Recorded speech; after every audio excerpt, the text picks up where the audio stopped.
Hello and welcome to this week's edition. I'll do that again every time.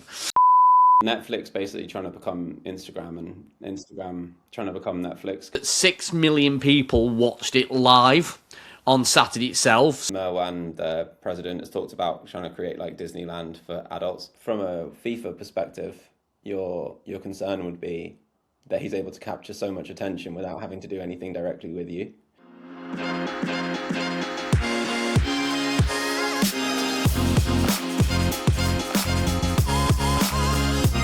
Hello and welcome to this week's edition of the Attention Shift podcast. As ever, I'm joined by Andy Martin. Andy, again. Good to see you, Ed. It was lovely to have you down in Dagenham on Friday. No, it was great. It was great to be there as well. Really good mix of people. It was great to see, obviously, what's going on in the non-league world, which I'm not always exposed to. So to hear from John what Dagenham and Redbridge are doing, also what Farnham Town are doing as well. And you can see some real innovation going in there. And obviously they are minded to try and move up the pyramid, but it just goes to show what's going on at a grassroots level as well. Yeah, it was fun to hear the different perspectives because people generally only hear from the top of the top. So yeah, getting a perspective of clubs that maybe don't have the resource to do everything and have to be more selective in the way that they approach things was definitely a good perspective to get. Absolutely, which is a nice segue actually. So our first story, let's get straight into it. So Como, who obviously you're aware of, Como Ventures and Google DeepMind have announced data on the lake on the 6th of July, a 2-day invitation. It was announced on the 6th of July. It's on the 24th, 25th of July, so you get that right. I knew you were looking at me then. An invitation-only AI hackathon. Obviously, you know quite a bit about this, and this is building directly on Como Ventures, a startup and investment platform that Como launched with the Players Fund, represented by yourself, back in September 2025. It's giving early-stage companies a route to pilot and scale. Tell me a bit more about this, Andy, and what's the mindset behind this? Obviously, you've been working on this for a little while now, and obviously people will have been seeing various bits, but it's interesting how, obviously Google DeepMind getting involved with this as well now. Yeah, so I think the broader context is Como see themselves as a much wider platform than just a football club. So Ryan Shelton, who just moved from, I think, Chief Revenue Officer of Como 1907 to be Chief Commercial Officer of Cent Entertainment, which is the ownership entity. He shared a really good graphic, which maybe I can share with you and you can put in the show notes, which basically showed all of the different business interests of Cent Entertainment. So they've got Cent Tourism, Cent Travel. They've obviously got Como Ventures, which we launched together in September. But essentially they want to be seen as this broader entity, and Merwan, the president, has talked about trying to create Disneyland for adults. Using football as kind of the flywheel that keeps people kind of engaged, but then how do you kind of own and operate a lot of the other areas to the business? And I think, obviously Como Ventures is the domain that we're most focused in, but then where we can help support the club in a more broad capacity, and particularly when it helps then kind of broaden the appeal of the club to potential founders, given that we're focused on helping them get equity in companies that aren't necessarily just sports tech. I think being able to bring a partner like Google DeepMind to the table for this event kind of emphasizes the impact and the reach that Como can create and the connections that we can develop together and kind of add value. So a lot of the portfolio companies that are either already in or that we're hoping to bring into Como Ventures in the future were the first people that got the invite. So it's just kind of another way to kind of add additional value for those companies. Yeah, it's interesting look, if we're looking at Como in general, what Como's done in Serie A, and look, Serie A, the reality is I think it's fair to say that Serie A in general's not on an upward curve. Obviously, it feels like they're a little bit how do they stand out in a world obviously where the Premier League's up here and then they're in sort of a similar level to the Bundesligas and Liga. And so for Como to do what they've done, they've created in a relatively short space of time really almost this aspirational brand, not just for the Hollywood film stars who want to be there in and around the Como experience, but ultimately now people are looking at Como. I mean, I love a lot of the drops of merch that they do, and they've been delving back into their history, and some of the stuff they're doing is truly beautiful. They are ticking all the boxes in all the right areas to be more than a football Yeah, club. yeah, I think so. I guess they kind of are almost benefiting from the fact that they don't have a legacy fan base, and they don't have, uh, kind of No like, one can complain, and they essentially. don't have a history of being in Serie A, right? They came up from Serie Yes. C like not that long ago. This is only their second full season in Serie A, and they just qualified for the Champions League. So they've essentially like rewritten everything from scratch, and they've also not got used to big media broadcast payments. So, like, when you speak to them, they're constantly looking at how do we diversify revenue streams? How do we find new ways to kind of add revenue? And so, like, I think there's a lot to learn for clubs that maybe don't have the broadcast rights or don't have like traditional revenues in the same capacity, to look at what Como have done and say, like, okay, could we develop a corporate venture program? Could we develop a travel business that attaches to our main business? Could we, incorporate these other areas, right? Like they have a joint venture with an agency in Saudi that then serves like the commercial interests of a lot of the Saudi Pro League teams. So they're doing all these different things, and I think there's a lot to definitely learn from them. And I think the work that Mo and Ryan and Mo in particular, as the three that we kind of have, that I at least have the most visibility into, I'm sure it applies across the board to the rest of the team too. But they're super innovative, and yeah, it's really exciting that we're kind of branching out where we're able to add value. And it feels like with Como Ventures as well, and we've had Joe Dawkins on before from Burnley Football Club, who has a similar mindset that doesn't want these kind of innovation hubs or ventures to be just isolated stunts, which is there's so many of these accelerators. They've got lots of names, right, that end up, you do it, you go through the process, and you come at the end of it and you think to yourself, what did I actually get out of this? And it feels like that, like obviously the work that you're doing and they're doing is about actually, no, it needs to be things that are complementary, and that there's a value exchange, right, that everyone has to feel like they're getting true value out of it. Yeah, that's definitely the challenge, right? So like, we'll often pitch ourselves as kind of like a translator between sports rights holders and founders of startups, because they're not necessarily great at identifying or communicating with each other, or identifying kind of where they can add the most value to each other, because sports organizations just aren't used to having to provide value to an early stage business. They're not used to maybe the pace of change and the iteration of product development that maybe happens within a startup that doesn't happen within like maybe a bigger, more established enterprise that they might be working with. So I think having us in the middle kind of allows for that communication and to make sure that value creation is happening both ways.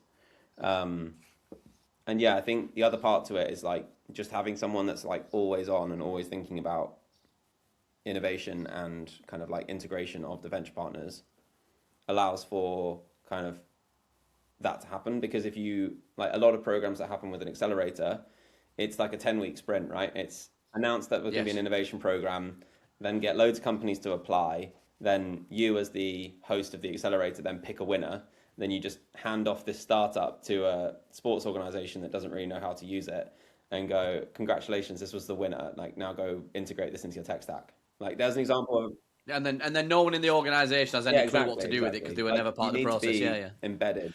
Oh, I've been there. You need to be embedded, like directly inside the rights holder. Absolutely. We have weekly meetings with Como's execs to understand what their challenges are, where we can integrate stuff. So you're not bringing stuff in that's just going to sit on a shelf or not get used. No, it's fascinating. Like, I'm looking forward to seeing more. Like I seem to just keep seeing things regularly pop up from a Como perspective, and it's a fascinating story. So I'm certainly going to keep an eye on it as well, because obviously I am detached from it, but it's just fascinating to see them doing that in Serie A. Anyway, on to the next story.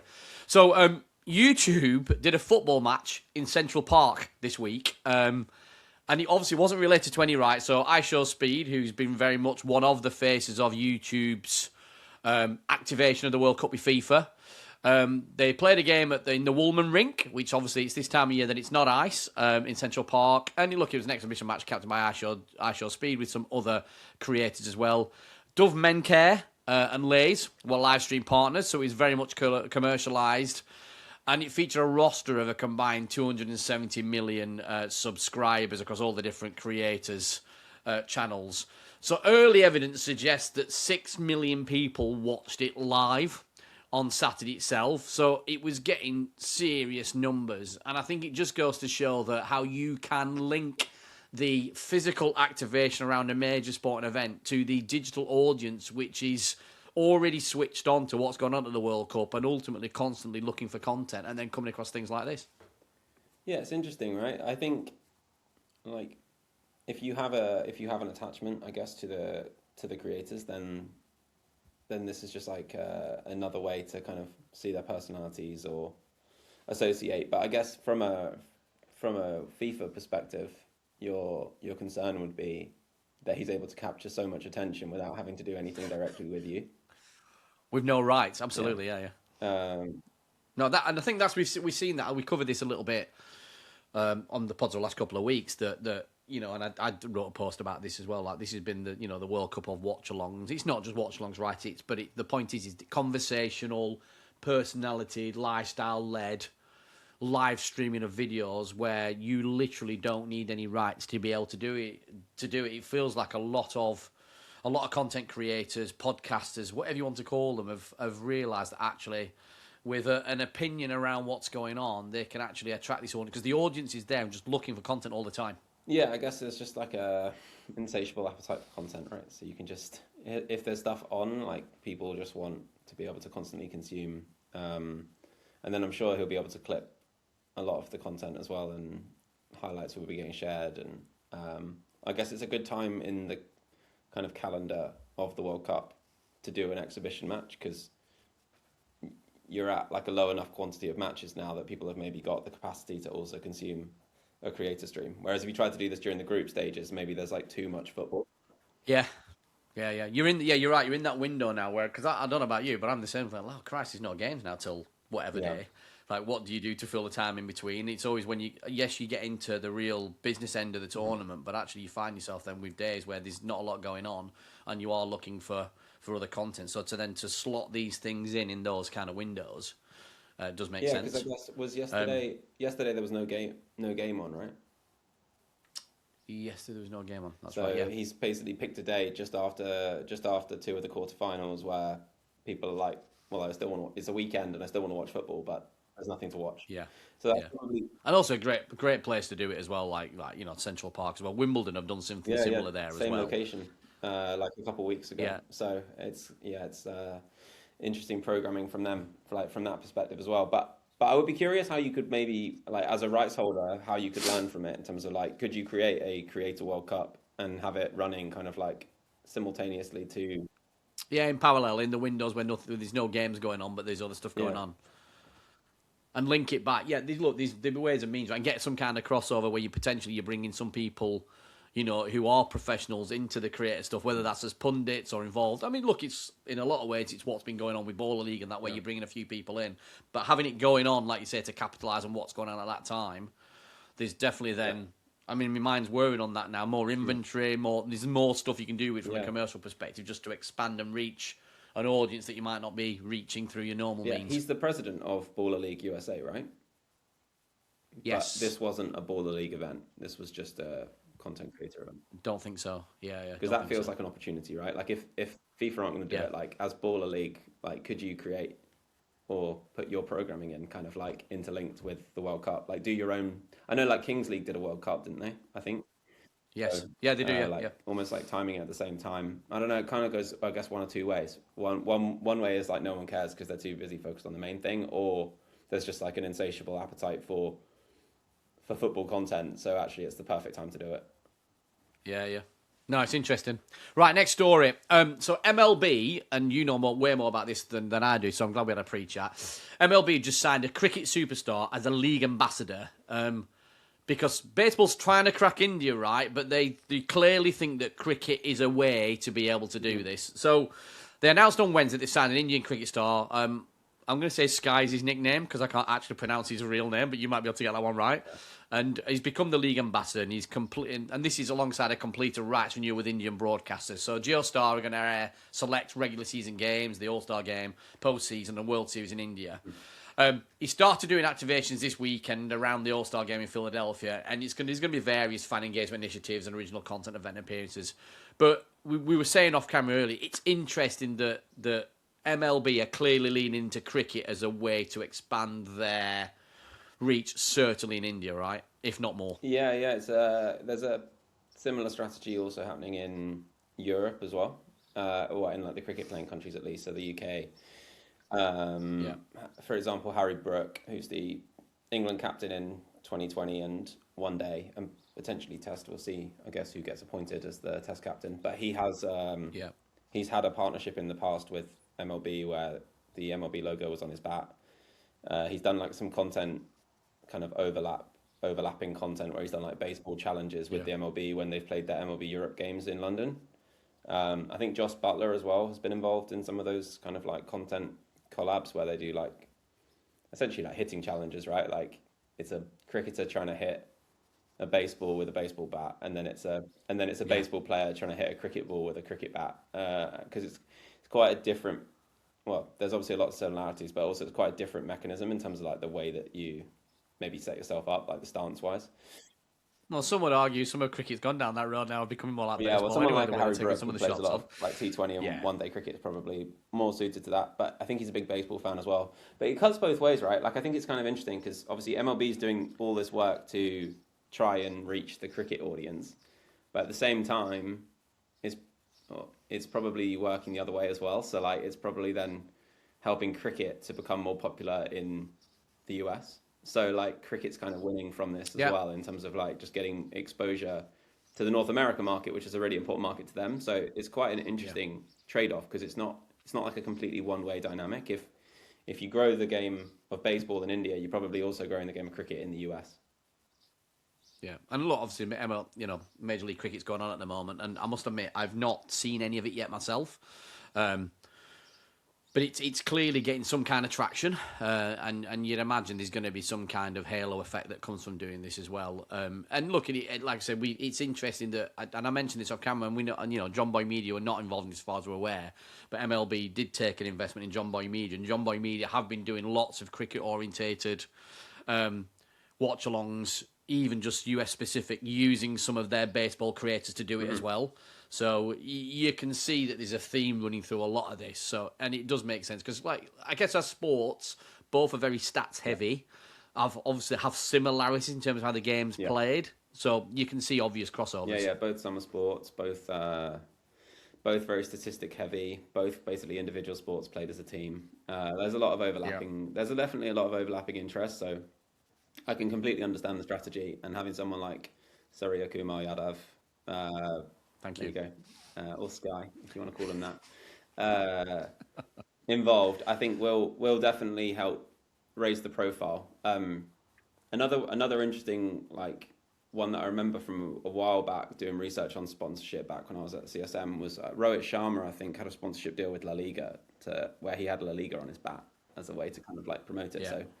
So you have seen a couple of sports leagues doing crossovers just because India just drives such massive numbers, and if you get involved with any of the cricketers, they're able to just drive so much interest and attention. Yeah, you're right. Everyone's always trying to sort of crack that nut, as it were, in terms of how do we get the Indian audience to cross over. I'm not sure anyone has massively done it as yet, but it'd be interesting to watch how more of these things manifest themselves over the coming years as well. Okay, next story. So Netflix, the socialization of Netflix continues even more. Obviously, we know that they have been doing The Rest is Football all summer, but they've just started licensing Variety's clip content. Clearly, The Rest is Football model has worked for them to have that kind of podcast content essentially sitting on Netflix throughout the summer. So they've signed a video licensing deal with a group of top publishers, including Variety, Penske Media, BuzzFeed Studios, Condé Nast, Hearst. The list is endless, to carry short-form lifestyle and culture video from the 3rd of August, with clips ranging from 2 to 20-plus minutes. So it's interesting that it feels like, and we talked about this again a little bit earlier, it feels like they're trying to get to that point of almost like the doom scrolling. I'm going to watch a video and then another one auto-plays, another one auto-plays. Yeah. They've seen the value of having this regular, shorter form content appearing on the platform. Because I know from chatting to Tony from Netflix as well, they feel like they have been part of, certainly in the UK, the World Cup conversation by having that every day in a way that they wouldn't have been if they'd not done it. Yeah, I think it's really interesting to see like, but Netflix basically trying to become Instagram and Instagram trying Yeah, to become Netflix because Instagram have announced that they're launching an Instagram TV app basically to kind of show longer form stuff. So yeah, everyone's trying to be everything. I guess where this kind of has maybe slight distinction is sounds like Netflix are limiting it to like specific publishers. So maybe there's a bit more curation around what yeah. appears on the platform versus Instagram or YouTube Shorts, where it's a bit of a free for all. Feels a little bit almost like hosting fast channels on their own channel, though, doesn't it? Like the way they're doing that. I'd be interested to see how they put that together. I mean, they're going to have a, you know, like I said, a variety channel within Netflix. So ultimately, like you would do if you go on your set top box and you press on the channel that you want to watch. Is it going to be like that, or is it going to be Yeah. more linked to other types of content that it knows that, oh, you're interested in this, so you must be interested in this? Yeah, I'd be curious what the like consumer behavior looks like because obviously like doom scrolling is a thing, but it's like a thing on a phone. I don't know whether people do that Yeah. also on their TVs. Maybe they do. I Maybe must admit, people have well, I must, YouTube yeah, on I and just don't. like we'll just let Yeah, it yeah, play next video, next video, next video. Maybe they do. And Netflix kind of does do that. Like I think if you end a series, it will just like basically just be like yeah, it loading will. now, and then it will give you 10 Yeah. seconds to exit, but it will just try and basically get you to keep watching something. So like it's not completely like unnatural for them to try it, but I do wonder like I can't imagine myself sitting there with a remote clicking on 2 minute videos and then clicking off and then clicking on another No. 2 minute video.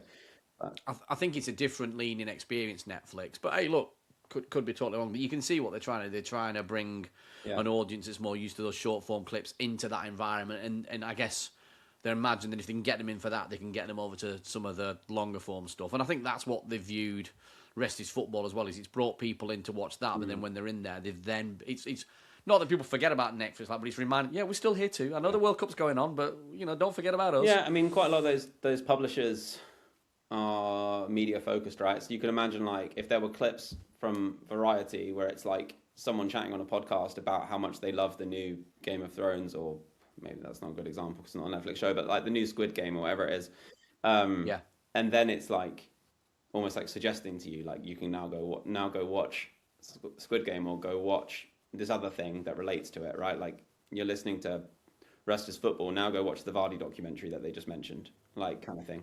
yeah. Maybe there's a way to link it in and kind of promote the shows and like have like short form content that's like almost like promoting what to watch. Yeah, yeah, it could be. Right then, where are we for time? Right, last story then. So Chelsea, I'm going to say this. I've just copied PSG's running club playbook. So interesting. A couple of months ago, we covered the fact that PSG had started a run club in Mo Farah. I personally loved it. I think you covered it as well, didn't you, Andy? That I love the idea of bringing people together through shared interests, whether that is your football club or running. So now Chelsea have become the first Premier League and Women's Super League club to launch an official Strava presence. So they're giving supporters running challenges, training content, community events, tied to both the men's and the women's team. So good that they've thought about both. They're looking still for a shirt sponsor, but they're looking at other innovative ways to try and do commercial partnerships. And I imagine there's a commercial partnership if he's doing this with Strava. So it's interesting that they've lent into this. And I think I said this when I looked at the PSG thing. I'm amazed that more sports clubs have not been doing things like this as well. Because like running's the easiest thing ever. And the reality is you're probably going to want to go for a run with people with shared interests than not. Yeah. Yeah, I mean, where it's different, I guess, is it's a bit less structured than the PSG example. Like the Yeah. PSG one, I think they're like maybe setting up slightly more of a physical presence and there's slightly more of like an events strategy to it. Versus this, which I guess if you're creating Strava challenges can kind of be an always on presence. Where it's Whenever you like, want. if you're Yeah. a fan of Chelsea, you basically just join the Strava club, well, the Strava Chelsea club or whatever, and suddenly you're like on leaderboards or you're looking at the challenges and stuff. So I'm curious whether there is an official kind of commercial partnership, or whether they're almost viewing it like joining a social platform, the same way that joining, Twitter or Instagram, you don't necessarily have a commercial agreement. You're just seeing it as like a new way to amplify yourself on that platform. So yeah, I would love to, if anyone has further details, I'd love to know if there is a commercial element to it. But I would imagine that there's a lot of commercial upside to be had, even if there isn't, just on the basis that you're driving a new way for fans to interact with you, you're promoting, physical activity. Obviously, there's a lot of running involved in football. Yeah. Like, there's ways to get the players involved in challenges. Like, I remember chatting about this, I think, on the pitch with Drew before. Like, imagine if you set like a 5K challenge and you could basically compare yourself to the players. So like, okay, Cole Palmer can run 5K in, I don't know, 15 minutes. Like, can you beat that? Probably not. But you can give it a try, and you can kind of see where you rank against certain players. Could be kind of fun as a way to kind of make the players a bit more relatable, and the fact that they've got the women's players as well, like, kind of allows that narrative as well. So yeah, it is a good way to do it. And interestingly, PSA Squash, they have something similar called Squash Levels, where if you play squash, you basically have a world ranking. You compare yourself to the pro players where they sit in the world ranking. Now, that's difficult to do a ranking in football right in a similar kind of way, but if you do a leveler of running within football, like I said, you can create this almost like this league system where you can compare your fitness levels to I guess your heroes at a club, and from a club perspective. So yeah, I think that'd be a nice way of doing that. And like you say, it then connects it a little bit. If you can get the players in there from time to time as well, where they are engaging and commenting on some people, the outliers, people who are doing well for whatever reason, have improved massively. There's lots of little ways that you can look at the data and go, you know what, these people are worth engaging with for these reasons. Again, not always the fastest, but best improvements, things like that.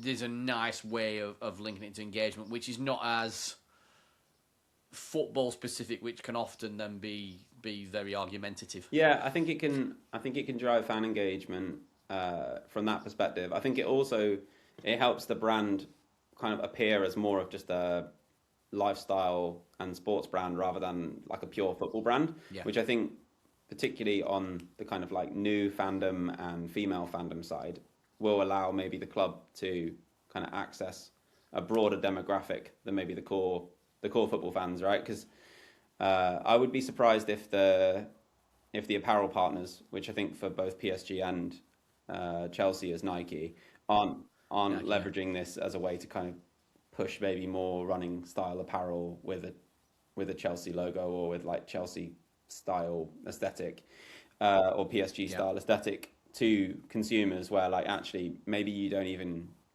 care about the football club necessarily, but like you still want to buy the Chelsea Run Club top because you just think it looks cool, or you just want to wear it when you're running around London doing a park run or whatever it is. You're right. It does feel like an untapped area that they could definitely lean into. And like I said, the fact that Nike are doing plenty in that space anyway, it doesn't feel even like a stretch for them to start doing ranges around this. I know Adidas have launched a running collection with Aston Villa, so I'm sure we will see. I'm sure we will see other clubs leaning into this. Category extensions. There you go. Easy. Perfect. Thanks, Andy. Enjoyed the chat. So that's this week's episode. So thank you for joining us on the Attention Shift podcast. Don't forget to like, subscribe, and if you want to feature as a guest, give us a question via our email to hello@attentionshift.media. I've been Ed Abbis, and this has been Andy Marston. Thank you. If you enjoyed this conversation, please don't forget to hit that subscribe button for more videos just like this. And make sure you smash that bell icon too, so you're always the first to know exactly when a new episode drops.